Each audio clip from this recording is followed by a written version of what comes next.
Extreme Collectibles here with a question.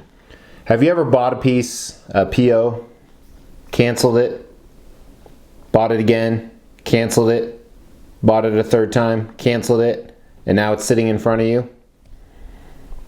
Just wondering.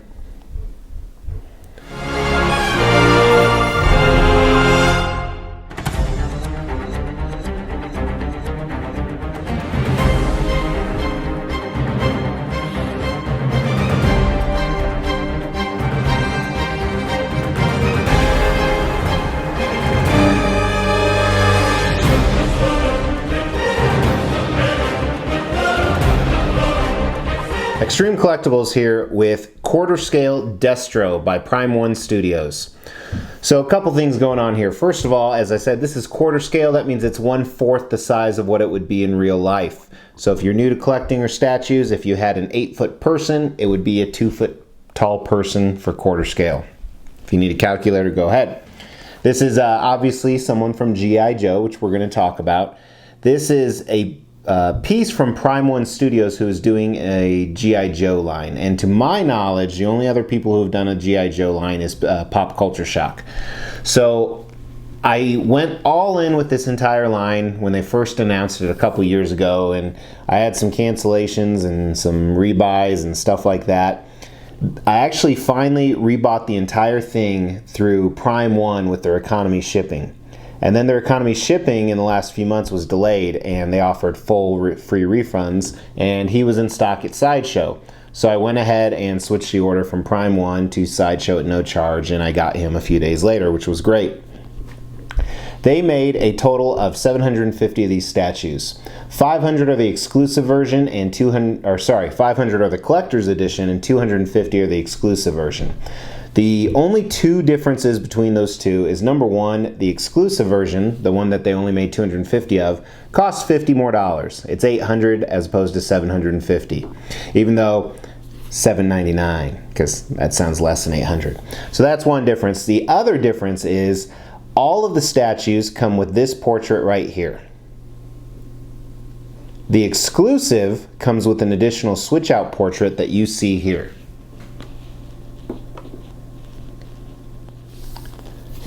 And absolutely, this is not an exclusive or bust for me because I like the collectors better, but it's cool to have the exclusive as well. I didn't know which one I'd like till I got it in person. Came in a standard Prime 1 box, 2 layers of styrofoam. Here are the pictures right here. Here's the first layer. Here is the second layer. And then, believe it or not, it was 21 different pieces to put this guy together. So here's a picture of all the pieces laid out. So, as opposed to kind of telling you what goes together, I showed you, so you're good there. One thing you'll notice is, like the gun I have right here, a few of them are loose items, so there's nothing to key or peg into. And since I'm going to be turning this, I didn't want this to fall again. It fell and a little part broke. So, yeah, that's just a bummer. But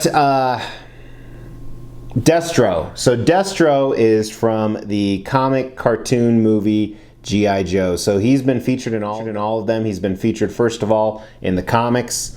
You see him, a picture of that right here. And then also he was a big part in the cartoons. If you were born in the 70s, 80s, 70s or 80s, or probably even young in the 90s, you watched the G.I. Joe cartoon. If you don't know what that is or you don't remember, here's a little refresher. Yo, Joe! We'll fight for freedom wherever there's trouble. G.I. Joe is there. G.I. Joe, American hero. G.I. Joe is there. It's G.I. Joe against Cobra, the enemy, fighting to save the day. He never gets... And then lastly, he was featured in the most recent live-action movie. I don't know if he was in both of them. I own both of them, and I think I'm going to watch both of them because I'm getting most of the line, and they keep coming. As they come in, it kind of gets you excited, so I'll watch the movie for both of them. But Destro is kind of a weird guy. He's typically categorized as a villain, even though he's not always a villain. He's essentially an arms dealer. And he sometimes, believe it or not, works for G.I. Joe. You saw that on the comic book cover. And a lot of times he works for Cobra, even though he hates Cobra Commander. But growing up, I always remembered him as, before Serpentor came on the scene, I remembered him as kind of second in command. So I had to do some research, actually, which I rarely do, to tell you those facts. But so he's normally classified as a bad guy. Obviously on here there's a Cobra symbol, so that kind of follows that line. He's an arms dealer, hence why he has everything going on, which we're going to talk about in concept and design, which is right now.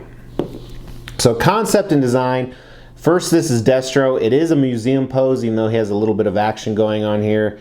And the biggest thing I can tell you about this is really showcasing the fact that he likes his fucking guns. I just want to drop an F-bomb in because this review hasn't been, other than a cool character, hasn't really been interesting or any funny quips. So, which is really bad because I'm filming 4 reviews today. This is the first of 4. So it's probably going to get worse as it goes on. So they really showcase his armory, the fact that he's an arms dealer and he likes guns. So starting, at the bottom with the concept, it's kind of this industrial base, and he's on a staircase. I'm not sure why they chose this. It's cool though because it's different. There's actually like 6 or 7 pieces just to the base. I do like it. It does take up way too much room. But with a character like Destro, who may be kind of boring other than his portrait, it makes sense so they can showcase all the different guns, the guns he has laying around, the guns that he has in the case in the back, the ammo, the guns he has on him, the guns he's holding, and he's sitting there just ready to kick some ass. So I do like the concept. I think it's a good way to showcase him. An action pose where he was running or something like that really doesn't fit him like it would Storm Shadow or Snake Eyes. And then also too much of a museum pose I think would have been a bust as well. And I didn't talk about this in the background info, but the reason that I got him is they... sorry, I just got a bad message I have to answer.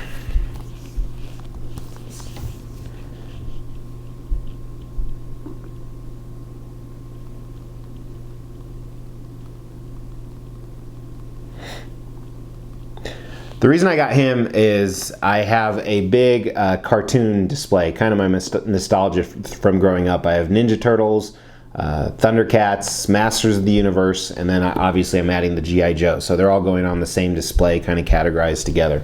But really cool concept, really neat design. Again, this is the first of the characters I've received.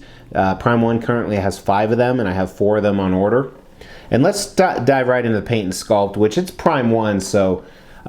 it's not as mind-blowing as Prime 1 usually is, but it is very good. So first, let's start at this base here, and there is so much going on, so I'm kind of just showing you random pictures here, and I'm going to talk about different parts of it. But overall, obviously you have that metallic feel with the bolts and screws, and the darker grays on the middle to really make you feel like it's some type of industrial base.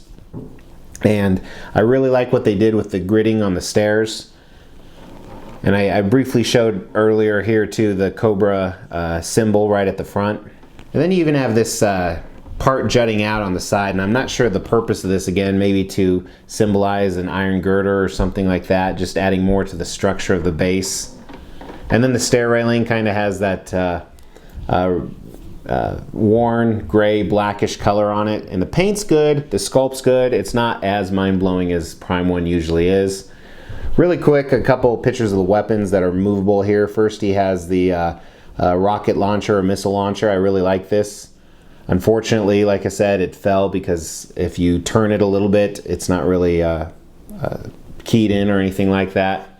Then he has another I don't even know what type of gun this is. Almost looks like a pulse rifle or something like that, futuristic. Looks really cool though, and this is very similar to the rocket launcher or missile launcher. You can put it wherever you want.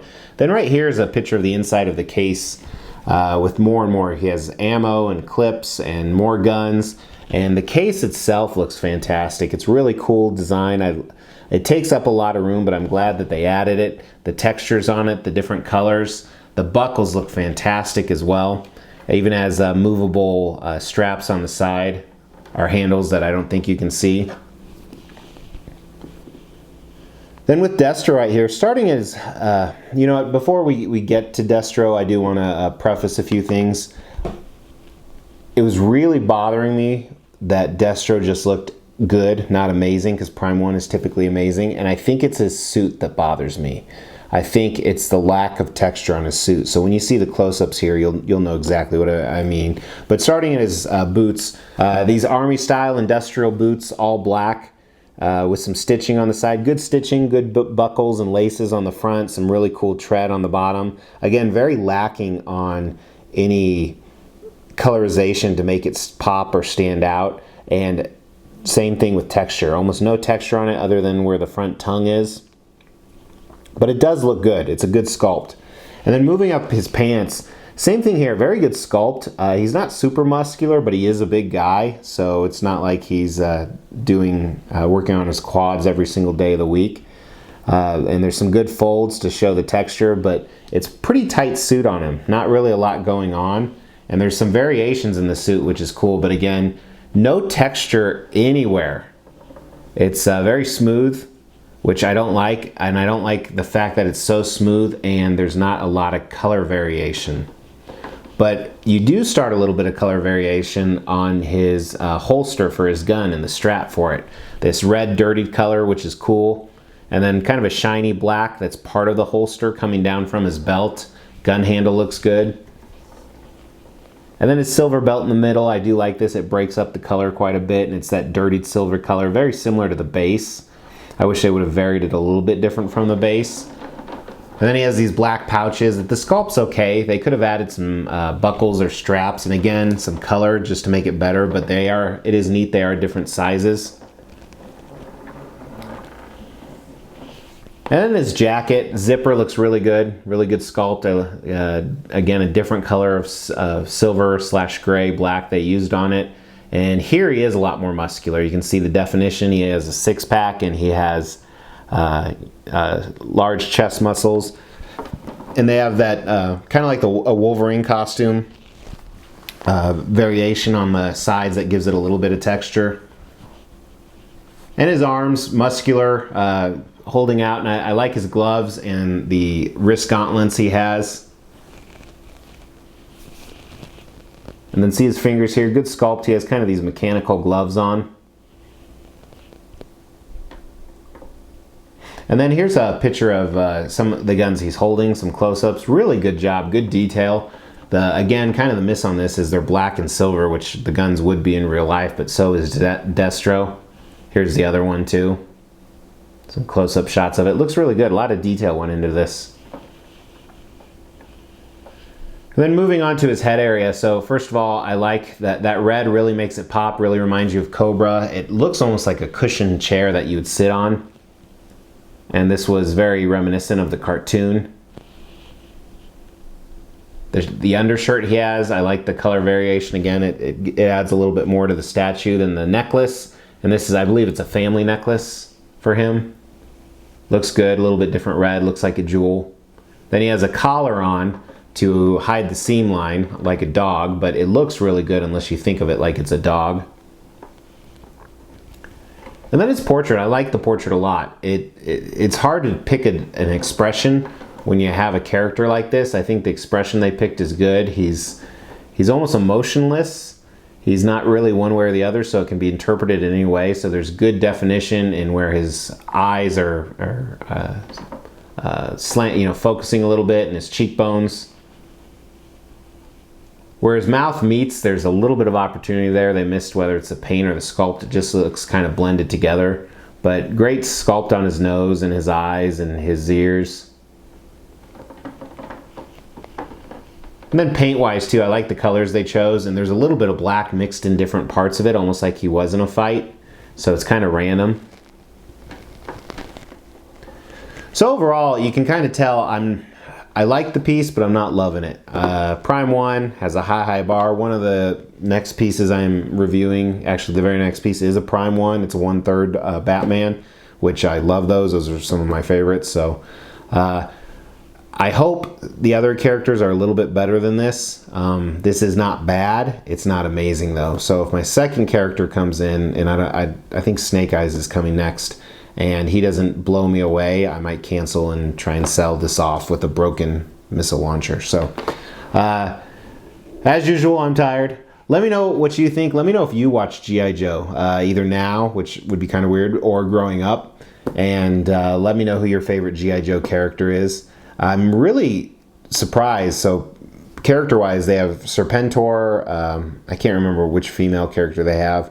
Destro, Snake Eyes, Storm Shadow. They're doing the most popular characters, but they don't have a Cobra Commander. It's like, come on. Sideshow might have done a Cobra Commander way back. Anyway. Really appreciate you guys watching. Let me know your thoughts. Let me know if you like G.I. Joe. And that's all I know. So, and remember, knowing is half the battle. Take care. G.I. Joe is there. It's G.I. Joe against Cobra, the enemy, fighting to save the day. He never gives up. He's always there, fighting for freedom over land and air. G.I. Joe!